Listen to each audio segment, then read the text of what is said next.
Nous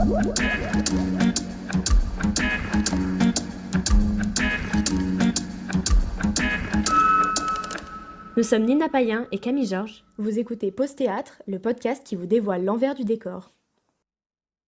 Bonjour à tous et à toutes, bienvenue sur Pause Théâtre, c'est Camille Et Nina. Nous sommes aujourd'hui en compagnie de Jean-Philippe Braillet et Damien Duchadeuil. Bonjour. Bonjour. Merci beaucoup d'être là pour ce nouvel épisode de Pause Théâtre. Aujourd'hui, vous êtes là pour nous présenter votre spectacle que Jean-Philippe, tu mets en scène et Damien, tu joues dedans, La puce à l'oreille de Feydeau, que vous jouez au théâtre Le Passage vers les étoiles. Les 5 comédiens qui jouent dans la pièce sont de la même promo du cours Florent, si je ne dis pas de bêtises. Comment s'est formé le projet ? Moi, à la base, je connais un des comédiens. Je connais Sylvain, celui qui joue Chant de bise et Poche.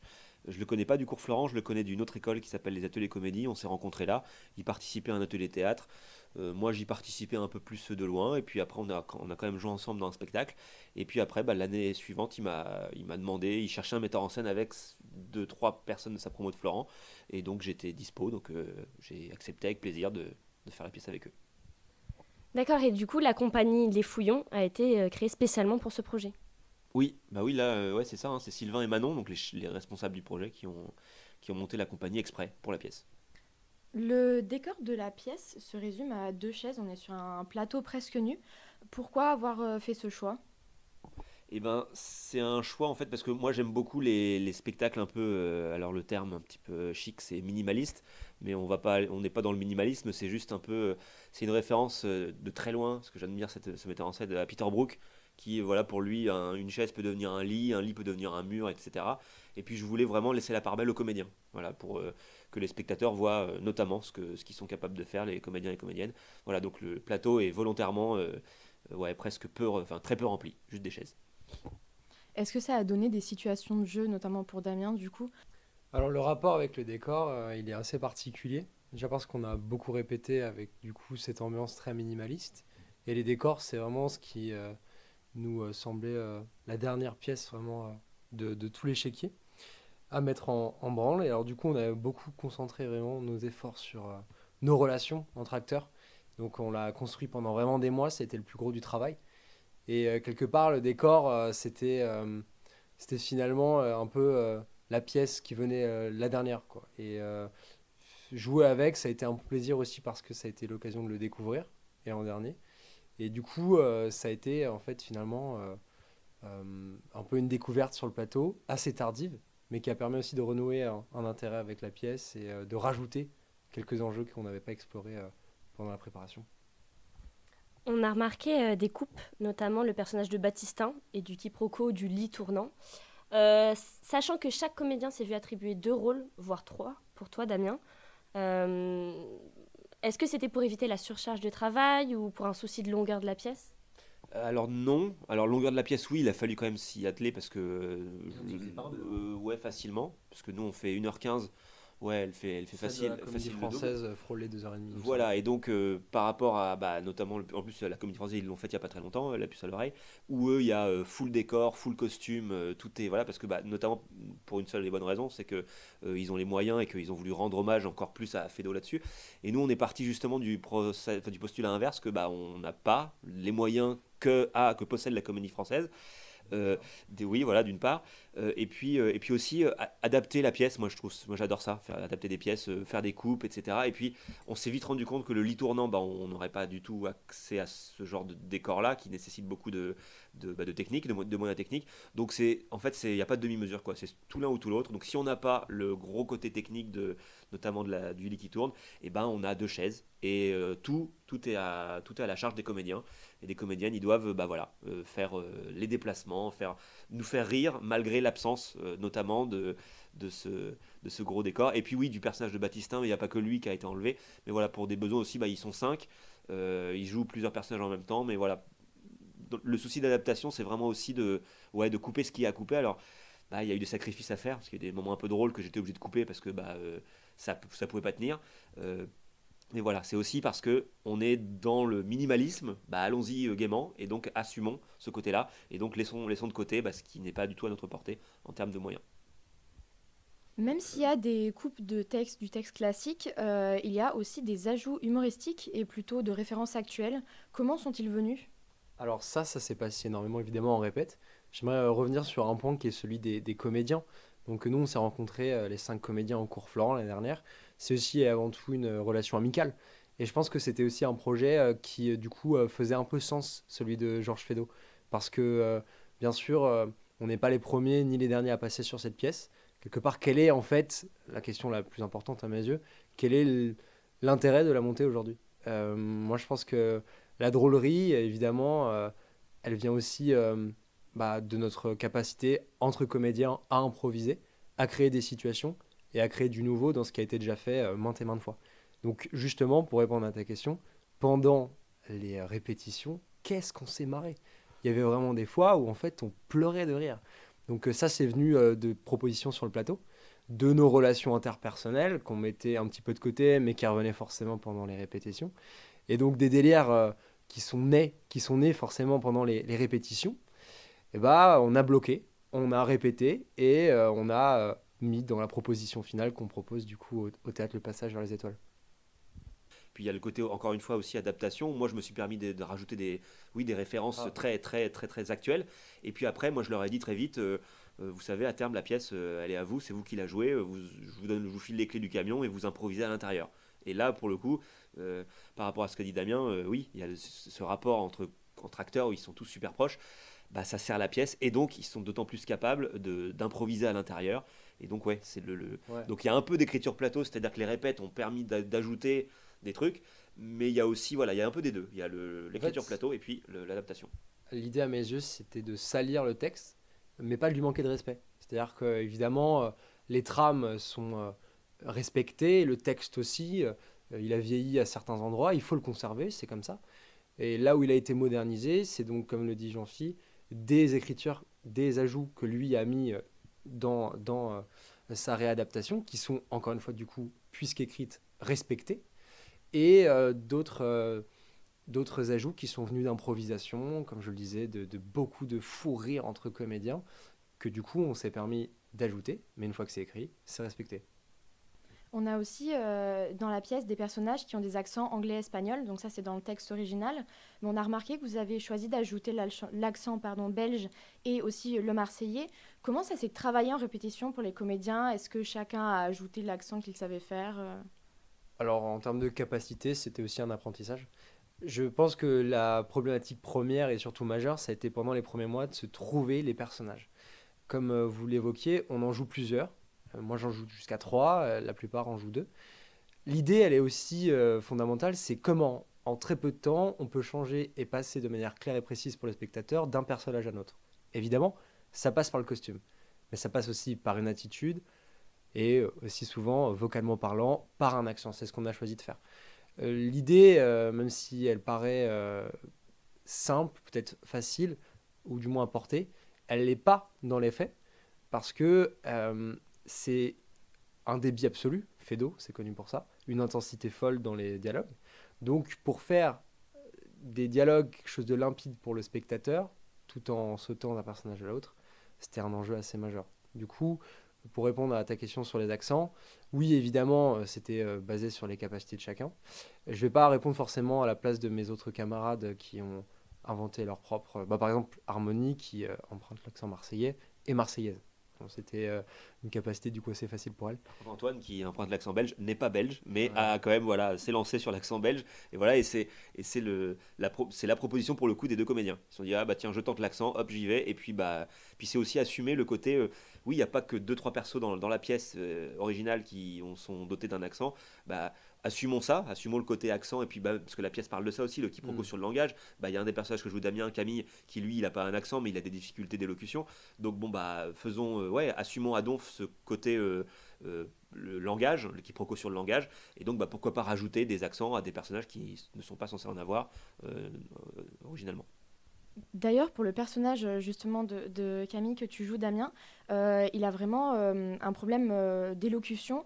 Comment tu as travaillé ça? Parce que c'est vraiment pas simple en général, les comédiens, je sais qu'ils ont du mal là-dessus.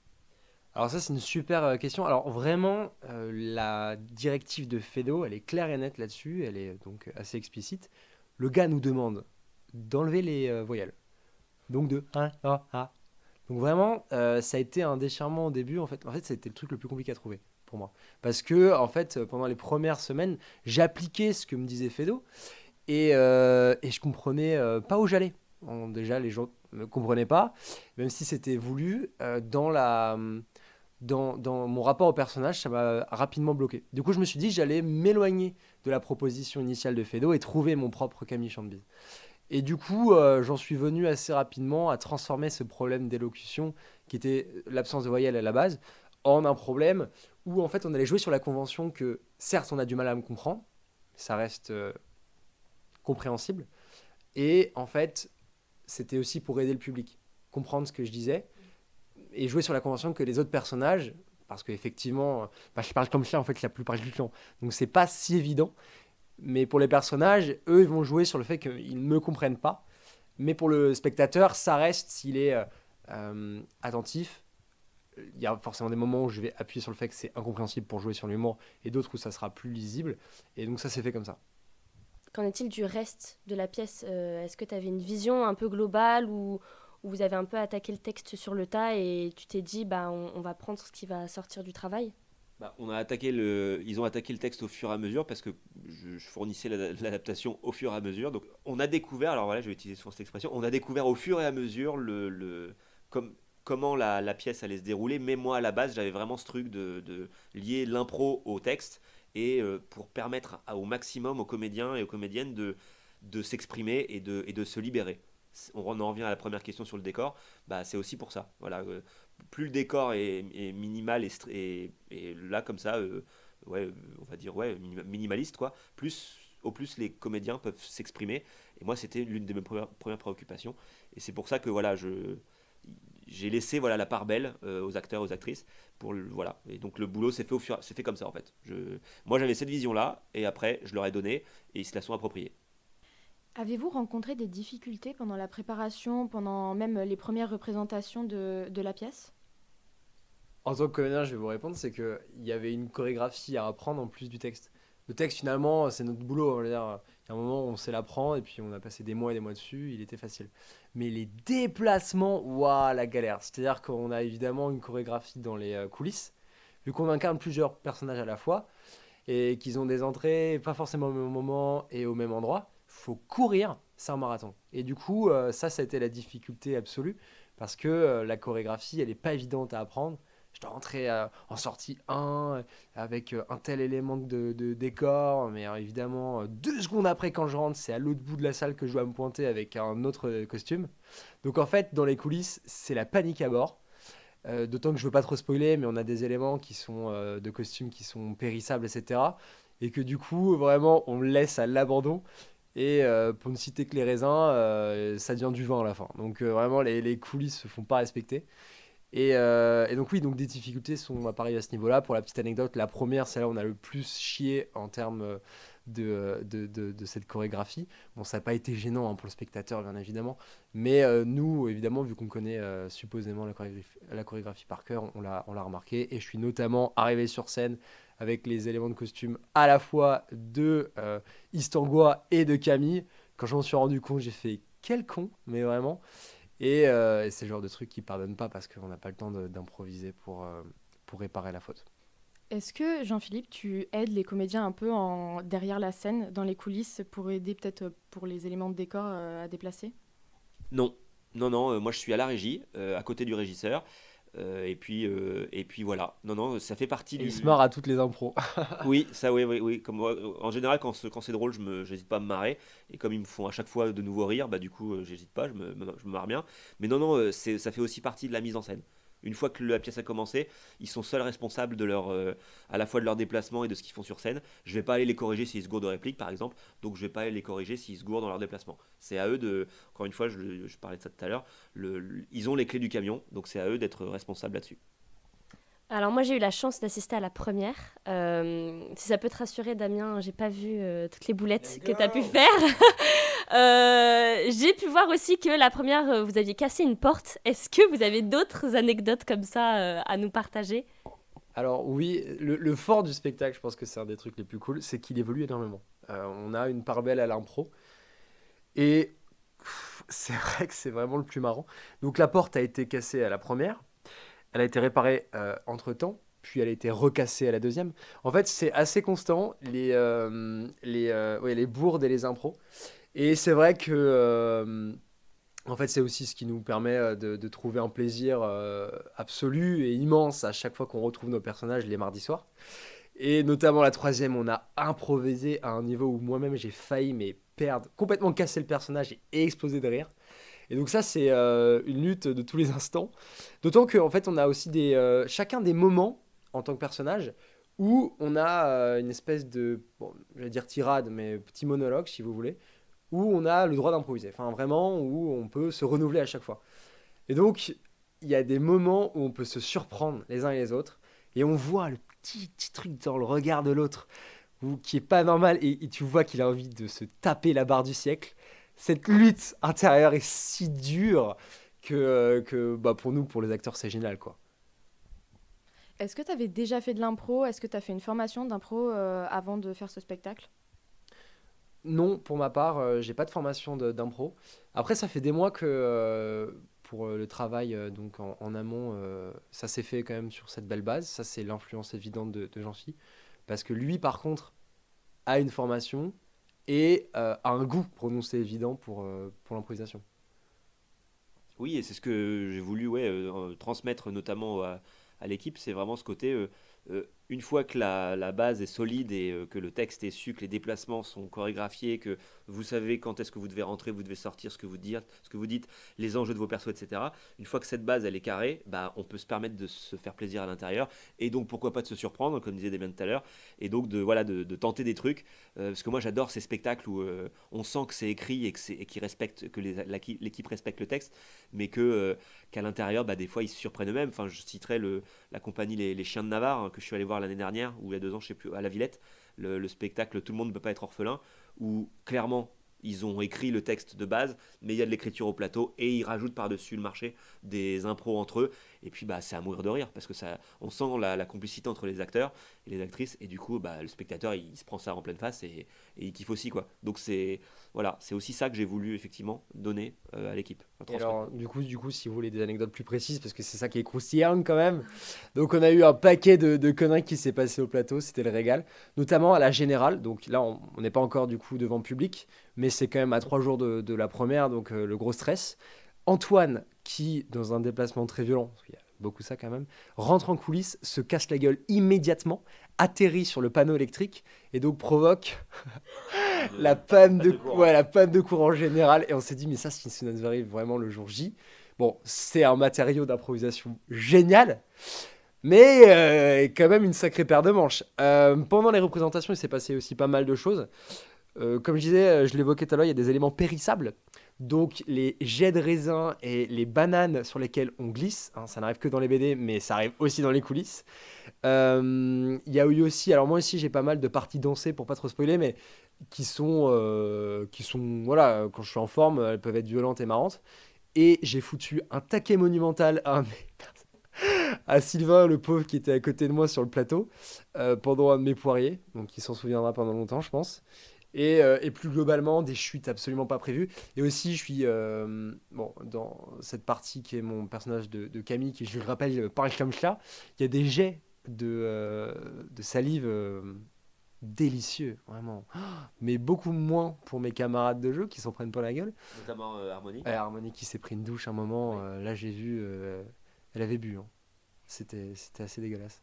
Puis du coup, c'est un peu fidèle à l'esprit de Fedo où ça rentre, ça sort par des portes, etc. Et puis des fois, ça dépasse, quoi. Il y a des trucs qui sont pas maîtrisés, mais ça fait partie de l'ambiance du spectacle où ouais, il y a des fois des trucs forts qui arrivent et les acteurs doivent gérer pour pas mais pour eux pas décrocher et en même temps pour gérer le rire qui s'ensuit en général. Mais voilà, c'est très Fedo dans le style. On arrive donc sur la fin de ce podcast. Merci beaucoup d'avoir répondu à toutes nos questions. Pour info, La Puce à l'oreille est mise en scène donc par Jean-Philippe Braillet qui est avec nous tous les mardis soirs à 20h jusqu'au 13 décembre au théâtre Le Passage vers les Étoiles qui se trouve dans le 11e arrondissement. Je sais que Jean-Philippe, tu montes une pièce à côté. Est-ce que vous avez des projets, un peu de promo à nous faire partager ? Là, le prochain projet que j'ai moi, ouais, donc c'est une adaptation de Richard III de Shakespeare qui est on se remet au boulot là-dessus parce qu'on a joué déjà il y a 2 ans au théâtre dans un théâtre dans le 19e, le théâtre de l'Orme. Mais on est en train voilà, d'étudier un autre format, mais un format plus court. Voilà, pareil, à base d'adaptation, d'improvisation, enfin voilà, un peu tout ce que je fais sur la puce. Et puis sinon, moi je fais beaucoup d'impro par ailleurs, donc j'ai une troupe qui s'appelle Les Ogres. On joue tous les troisièmes jeudis du mois. Et puis une troupe qui s'appelle Les Georges. Là pour le coup, on joue les dimanches soirs. Ça va commencer là vers le mois d'octobre, voilà bientôt. Donc j'ai pas, voilà, ce sont mes actualités à moi. Mais comme on est une équipe d'impro, bah, on tourne, donc je ne joue pas tous les mois non plus. Mais voilà, moi c'est mes principales actualités. Merci beaucoup. Merci à vous. Merci. On se retrouve la semaine prochaine pour un nouvel épisode de Pause Théâtre. Au revoir.